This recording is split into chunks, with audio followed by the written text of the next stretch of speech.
Hola, muy buenas. Somos el grupo 4 formado por Rodrigo Gutiérrez, Íñigo Saimaza y Pablo Vía y os vamos a presentar el trabajo que hemos elaborado sobre la tecnología de los cereales y derivados.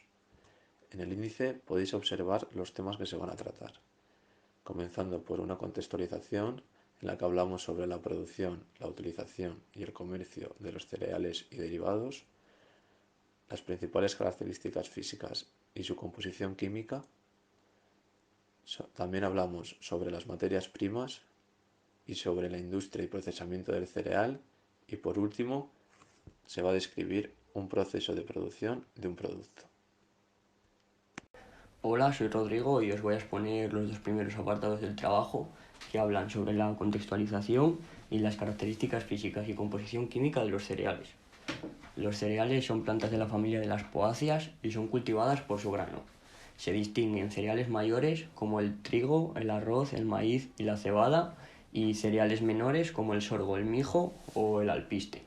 Los granos y cereales constituyen una importante fuente de proteínas y de energía, como se puede observar en la pirámide alimenticia, ya que están en la base. Los cereales contienen proteínas de alto valor biológico, contienen almidón, contienen lípidos en proporción variable que permiten la extracción de aceite vegetal en ciertos cereales, contienen celulosa, que es un componente fundamental de la fibra dietética, y son importantes ya que se emplean en la alimentación humana y del ganado y en la fabricación industrial de diversos productos. En la tabla de abajo se puede observar el aporte de los cereales, distinguiendo calorías, proteínas, grasas e hidratos, tanto en países desarrollados como en desarrollo. Se observa como en países en desarrollo los granos y cereales son una importante fuente de nutrientes y a veces la única. La producción a nivel mundial se ha estimado que la producción de cereales, tanto cereales, ha ascendido debido a los altos rendimientos en África Occidental y en Ucrania. La producción de trigo se ha visto casi invariable debido a que la producción prevista en los Estados Unidos, en Ucrania y en la Unión Europea se ha visto compensada con la mejora en las perspectivas en Australia, Canadá, Rusia e India. Los cereales secundarios registran siembras de maíz superiores a la media y buenas perspectivas de rendimiento. Y es probable que la producción de maíz en Argentina se aproxime al récord en 2019. En la Unión Europea el nivel productivo ha decaído, hay una producción superior a las 300 megatoneladas en la que se ven sobre todo producciones de trigo blando, cebada y maíz. España pasaría a ser el quinto productor comunitario con 18,8 megatoneladas. Por otro lado, a nivel de consumo, la media europea anual es superior a la española y se sitúa en unos 2,7 kilos por persona, siendo Irlanda, Suecia y Finlandia los países con un consumo más elevado por encima de los 7 kilos por persona. A nivel nacional, España, la superficie cultivada de cereales muestra una evolución descendente, pero el rendimiento medio, por el contrario, ha mejorado, haciendo que la producción media del último quinquenio se haya incrementado bastantes toneladas.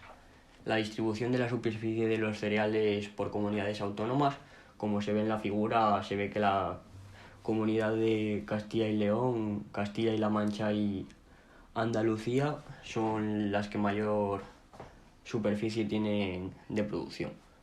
La mayor utilización, como pienso, es el factor que explica la utilización total de cereales secundarios, que alcanzará un nivel récord, llegando a las 2.721 millones de toneladas, y el pronóstico sobre la utilización mundial de arroz sigue señalando una expansión interanual.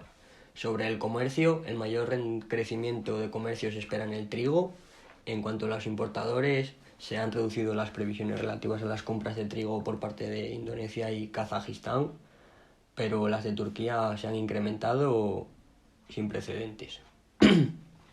Los cereales secundarios se han incrementado ligeramente, ya que el comercio de cebada representa la mayor parte de esta expansión.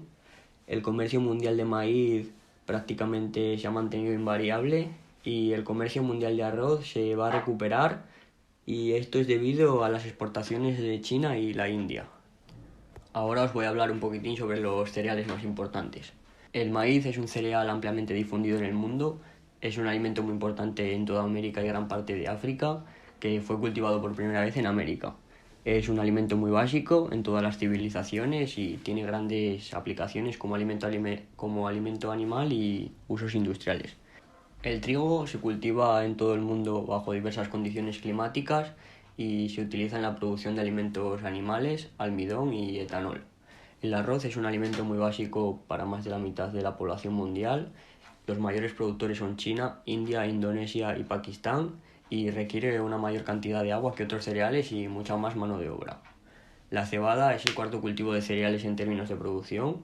Las principales áreas de cultivo se encuentran en Europa y en la Federación Rusa, aunque también se cultiva en zonas áridas y semiáridas de Asia, Medio Oriente y el norte de África. Se utiliza fundamentalmente como harina para consumo humano, como alimento animal y como malta para la elaboración de bebidas alcohólicas. La composición química de los cereales es bastante homogénea. El almidón es el componente más abundante. Los lípidos se encuentran en cantidades relativamente pequeñas, predominando el ácido graso linoleico. Las proteínas se encuentran localizadas en las diferentes partes que constituyen el grano y los tratamientos a los que son sometidos los cereales para hacerlos aptos para el consumo pueden alterar la composición. Por ejemplo, la composición química aproximada de cada cereal por 100 gramos de porción comestible se ha visto incluida en la tabla esa. Yo voy a continuar con el punto 3 del trabajo, que son las materias primas.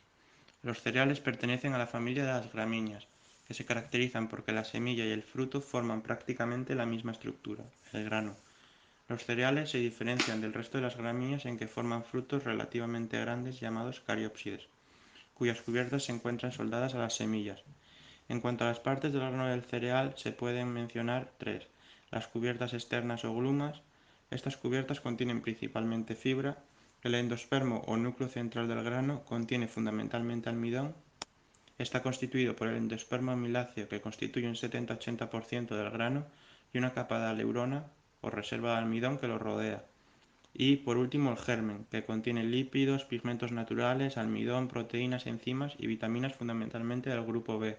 Se localiza cerca de la base del grano y se encuentra unido al endospermo. Además, en cuanto a los cereales más importantes, se puede hacer referencia a el trigo. Es el cereal más ampliamente cultivado en el mundo y es característico de la dieta mediterránea. El arroz, después del trigo, es el cereal más consumido por el ser humano y es el primero en Asia. El componente mayoritario son los hidratos de carbono con un 86,2%. El maíz es el tercer cereal que más se produce. El grano de maíz se compone de un 65% de hidratos de carbono, un 9% de proteínas y un 3,8% de lípidos. La avena posee un grano con gran interés nutricional por su contenido en fibra soluble. Y por último, la cebada es uno de los principales cereales cultivados y posee una... Voy a continuar con el punto 4 del trabajo, es la industria y procesamiento del cereal. En este caso, en la industria mundial se pueden encontrar diferentes subsectores de primera transformación que emplean los cereales y granos como materias primas. También se pueden encontrar diferentes subsectores de segunda transformación que emplean las harinas y el almidón como materias primas. En esta diapositiva se puede encontrar una figura en la cual se puede observar los subsectores empleando como materias primas los cereales y granos, harinas y el almidón. Como se muestra en dicha figura, a nivel industrial es muy común el uso de cereales como materia prima. Además, hay bastantes más usos industriales de los que se muestran en dicha figura, como por ejemplo la producción de alcohol etílico y bebidas alcohólicas por fermentación y destilación, derivados del almidón, jarabes, dextrosa, dextrina, polioles, principalmente del maíz, y utilizados en la elaboración de alimentos, papel y productos farmacéuticos, además de la paja. Dentro de los productos típicos que se fabrican en la industria utilizando estas materias primas para consumo humano están los mostrados en la otra figura que se observa en la diapositiva, correspondiente con los productos típicos fabricados en la industria. Además de dichos productos, también se fabrican productos industrialmente para la alimentación animal, donde se utilizan prácticamente todos los cereales, incluso el trigo. En cuanto al procesamiento del cereal, aunque existen variaciones en función de la especie que se trate, en la práctica totalidad de ellas los granos del cereal están protegidos en su planta de origen por una cubierta o vaina. A su vez, cada grano está conformado básicamente por cuatro componentes: el germen, el interior feculento, que representa la mayor parte del grano, las capas exteriores provistas de nutrientes y la cáscara de naturaleza fibrosa. Tanto la vaina protectora como cada una de las partes del grano dan lugar, tras el procesamiento, a diferentes productos destinados al consumo humano o animal, siendo los primeros los que requieren un procesado más completo, ya que el ser humano no puede digerir adecuadamente ni los granos crudos ni las harinas obtenidas de los mismos. Si bien cada tipo de cereal requiere de un tratamiento específico, hay algunos principios de carácter general que pueden ser aplicados. Así, por tanto, los cereales pasan por distintas etapas, en una gran y a veces compleja cadena, que se inicia en la cosecha y termina en el consumo. Esta cadena, que se conoce como sistema post-cosecha, se puede observar en la diapositiva, bajo el título del pie de figura correspondiente con el procesamiento del cereal. Comprende básicamente tres bloques separados. El primero cubre desde la cosecha hasta el almacenado del grano y engloba todas las operaciones que permiten extraer y estabilizar el grano de cereal. El segundo, denominado proceso preliminar, comprende aquellas operaciones que permiten obtener productos intermedios, fundamentalmente harinas, que no pueden ser consumidos directamente por el hombre. El tercero, procesamiento secundario, lo forman aquellas operaciones que transforman los productos intermedios en finales, por ejemplo, la fabricación de pan. Las operaciones incluidas en el proceso secundario pueden ser industriales o domésticas. Y por último, encontramos el envasado. En este último apartado del trabajo os vamos a describir el proceso de producción del pan. Lo hemos dividido en 8 etapas antes de llegar a su comercialización. La primera etapa es la mezcla, en la que se juntan los ingredientes base. En este caso son la harina, la levadura y el agua. Se forma una masa maleable que ha de ser amasada múltiples veces para obtener una masa más consistente y más suave. La segunda etapa es la división o corte de la masa. En este caso se divide la masa en trozos de tamaño más grande o más pequeños dependiendo del tipo de pan que queramos conseguir. La tercera etapa es la fermentación. En este proceso es cuando la masa incrementa su tamaño y es donde la levadura empieza a hacer su trabajo, dando la impresión de que la masa se infla. La cuarta etapa es la punción.